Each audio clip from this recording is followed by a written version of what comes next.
All right, around Detroit. Detroit is different. The film festival, Trinity International, and so much more. And closing out, but we got something that's real special in real life. In real life, the director's cut, and the director right next to me. Ryan, how you feeling? Doing fine. Thank you for having me. Yes, sir. So, all right, first off, let's get into in real life, the directors. What's going on with this film?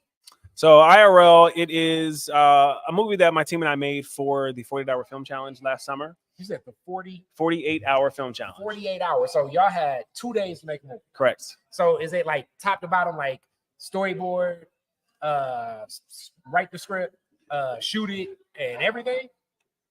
Perhaps not storyboard because that takes a whole lot of work sometimes. Okay. But definitely going into it, the most we can do is like secure locations, maybe get our cast and crew together, some equipment, and like crafting. So it was like a improv type thing. Pretty much, yeah. So we show up to the kickoff event. They give us our genre. They give us a few elements to include in the film. So they usually give us like a character, a line of dialogue, and a prop that we have to incorporate into the movie. And then we got 48 hours to write, shoot, and edit, and submit the film.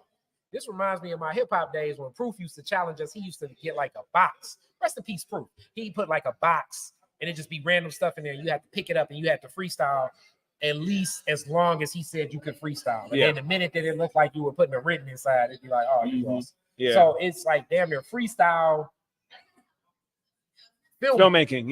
Yeah, very much so. Wow. Yeah. I never even knew that this existed. This is interesting already on its own. Yeah. And they actually have another competition coming up next month. So okay. Yeah. How did you get into this competition? And then furthermore, you obviously like what you came with because you submitted this to a film festival. Yeah. So like, how did you know that, like, okay, like as you were working on something like this, it's like, oh, this is kind of good, as opposed to like you just accomplished the goal. Right. Well, because that's really how it started. Is like last year I knew I wanted to make a movie.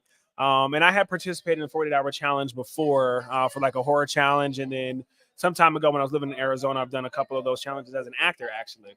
So coming to it from a cinematography director standpoint, I just knew I wanted something to do last year. And then they told us, once we finish with this competition, we can keep the movie, do what we want with it. And I thought, we cut so much out of it to make the 7-minute timeline.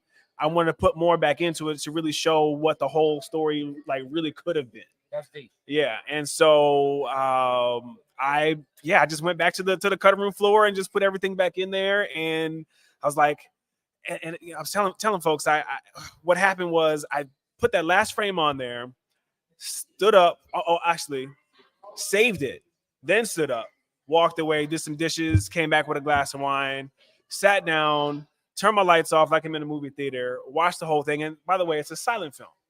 So like the audio and stuff that I have for the 48-hour challenge is all mixed up. So I just cut the audio and just like watched just the picture. And I sat there and was like, this is dope.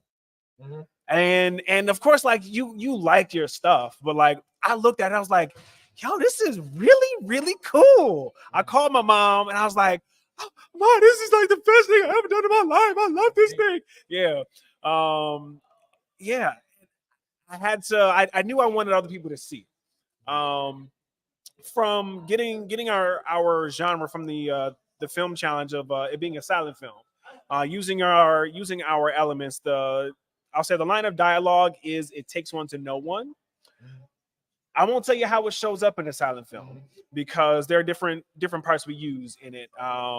But then we had a pizza box and it had a security guard, putting all those things together, really seeing how it came together, what I thought was really, really cool. And I'll tell you a little bit about the film itself because I kind of haven't mentioned that yet.